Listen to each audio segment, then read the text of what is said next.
Hey guys, Mr. Swerb with the Cardboard Jungle coming at you. 3 winners, 3 minutes. Week 3 of the NFL slate. 3-2-1 on the season. 2-1 week 1. 1-1-1 last week. Just that disgraceful Carolina backdoor cover with the push that prevented our second straight 2-1 week. Let's go for 3-0 this week in week 3. Pick number 1, we are going to start out with the Houston Texans plus 8.5 at the Jacksonville Jaguars. Tough look-ahead spot here for the Jaguars, coming off a big game against Kansas City in their home opener. And then to follow this week is a 2-week trip to London, and they got to get fired up and motivated for a home game against Houston, of which they are an 8.5-point favorite. So a tough spot for a Jags team, and it is a Jags team that has been owned by the Texans, especially in Jacksonville. They won the game last year in Jacksonville 13-6. And they have won 20 of the last 25 games against the Jags. The Texans have. Trevor Lawrence 0-4 against the spread as a home favorite. Texans starting to get a little healthier. They're 0-2 on the season. But to me, C.J. Stroud's look really good. He's been missing most of his offensive line. His best lineman, Laramie Tunsil, is coming back. He's got some nice weapons. John Mechie, Nico Collins, rookie Tank Dells look good. So really like Houston to play it very close, potentially get the win outright here in Jacksonville.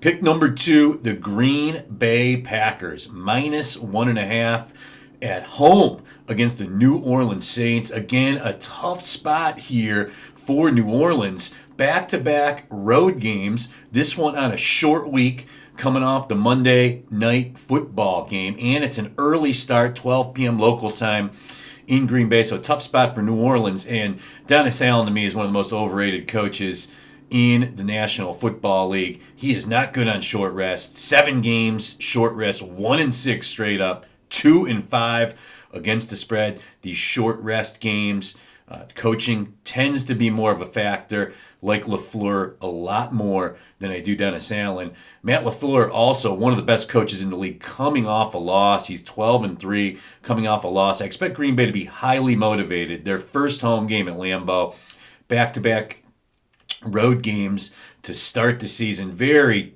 tough loss last week. Atlanta, score was very close, but Atlanta put up a ton of yards on the Green Bay defense. Expect the defense to come out and play well against the New Orleans offense. It really looked feckless on Monday night against the Carolina Panthers. David Bakhtiari returns for Green Bay. Looks like Christian Watson's going to play. Aaron Jones could be back. So we like Green Bay minus 1.5 as pick number 2.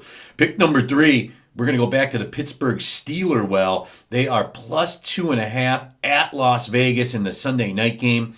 This is technically a road game for Pittsburgh, but de facto will be a home game. I mean, probably 80% Steelers fans in that Vegas stadium this week. And, I just look at Pittsburgh and this offense and Kenny Pickett looking and needing to get untracked. What a better spot to do it here than against the Raiders defense. It is really horrible. Buffalo just went up and down the field with zero resistance against them next week. Also for Pittsburgh, coming off a game against who I believe is the best defense in football, the Browns, and then coming into a game against the Raiders, it's going to make it seem all the easier for Pickett and the Steelers. I like them to get the offense untracked a little bit this week, enough to get it done. Kenny Pickett 5-0 against the spread in primetime games. He's the anti-Kirk Cousins. We all know about Mike Tomlin as an underdog. 52-28-3. That's 65% in his career as an underdog. The Raiders 17-33 as a home favorite. So Houston Texans plus 8.5 at Jacksonville. Green Bay minus 1.5 at home against the New Orleans Saints. And the Pittsburgh Steelers plus 2.5 at the Las Vegas Raiders. Those are our 3 winners this week. Again, I'm Mr. Swerb with the Cardboard Jungle. You can visit us at thecardboardjungle.com, and we will be back next Friday with our next installment of our NFL winners. Thanks, and have a great week.